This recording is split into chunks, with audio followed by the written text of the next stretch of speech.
On va parler de fromage avec Gabriel Butet. Comment tu vas? Tout va bien, merci. Tout va bien, ça fait plaisir, parce que c'était pas forcément gagné. Explique-nous déjà quel est ton métier à toi, ton activité, et comment cette crise t'a impacté. Donc, je suis négociant affineur en fromage et éleveur de porc. On a eu plus de 80% de perte de chiffre d'affaires parce que ma clientèle est essentiellement composée de restaurateurs, de collectivités, lycées, collèges. Donc du soir au lendemain, si je peux dire, on a perdu tous nos débouchés. La moitié des fromages peut se conserver dans des caves d'affinage que l'on possède. Par contre, on a des fromages type le Roblechon ou le Vacherin d'Or qui ont des DLC courtes, environ à 3 semaines. Et comme on avait prévu de continuer de servir nos clients pour la saison d'hiver, on s'est retrouvé avec un stock monstrueux le lendemain de la décision du gouvernement d'arrêter les rencontres, les points de rencontre. Alors comment tu as réagi à ce moment-là? Comment toi dans ta tête il se passe quoi? Tu te dis c'est la catastrophe, je vais tout perdre? Est-ce que tu vois le positif quelque part? Comment tu t'es débrouillé? Pour répondre franchement, au départ, catastrophe. J'ai tout vu en noir. Et puis grâce au CJD, on a repris de côté positif. On a fait un GAD avec... Donc un GAD, pour ceux qui connaissent pas, c'est un groupe d'aide à la décision, c'est ça? C'est tu réunis des gens qui ont la seule volonté d'écouter ce que tu as à dire et le problème que tu rencontres et de t'apporter des idées ou des solutions, c'est ça? Exactement. Donc en premier, mon conseiller, c'était de relancer avec les nouveaux moyens de communication, Facebook, j'allais dire Tinder, non, c'est pas toi tout à l'heure. Franchement, il y a du vendre du fromage par Tinder, c'est quand même un truc à faire. Ça marche peut-être, à mon avis, tu mets des reblochons, des tomes ou des fromages en... Tu te fais swiper direct, mais c'est sûr, c'est sûr. Je te laisse reprendre le fil, alors du coup, sur les réseaux, vous étiez présent sur Internet ou pas du tout? Pas du tout, non.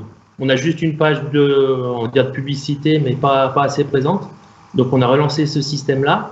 On a la chance d'avoir un magasin de point de vente au détail, plus un distributeur automatique 24 heures sur 24, où on a fait des actions promotionnelles toujours. Et puis après, mes comparses m'ont conseillé d'aller voir la grande distribution, justement pour essayer de trouver un terrain d'entente en ces temps difficiles. Et donc là, dans une période aussi compliquée que celle-là, où eux sont aussi débordés, t'arrives à aller les voir, à prendre contact avec eux et à dire j'ai des produits écoulés, ça se passe comment le relationnel à ce moment-là?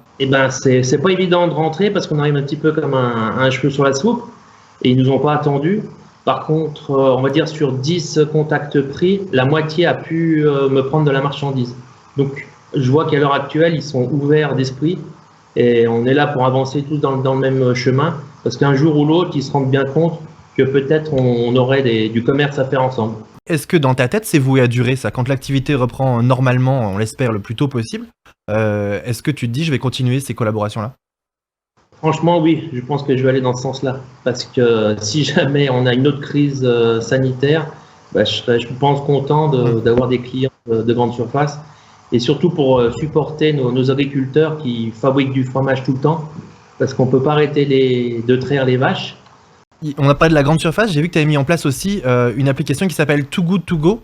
Est-ce que tu peux nous expliquer comment ça fonctionne, à quoi ça sert? Donc grâce encore au GAD, mes comparses m'ont présenté cette application qui est de proposer, on va dire, un colis surprise au client à un prix défini. Donc l'application permet de payer et de commander ce colis. On ne sait pas ce qu'il y a comme fromage ou comme charcuterie dedans. Et le client vient sur place rechercher ce colis. Et ça permet de passer, si tu veux, toutes les courtes dates. C'est positif. Du coup, en termes de stock, t'en es où là aujourd'hui? Est-ce que, entre guillemets, le problème est résolu, ce qui explique que tu peux avoir le sourire aujourd'hui pendant cet échange, ou est-ce que c'est quand même compliqué malgré tout?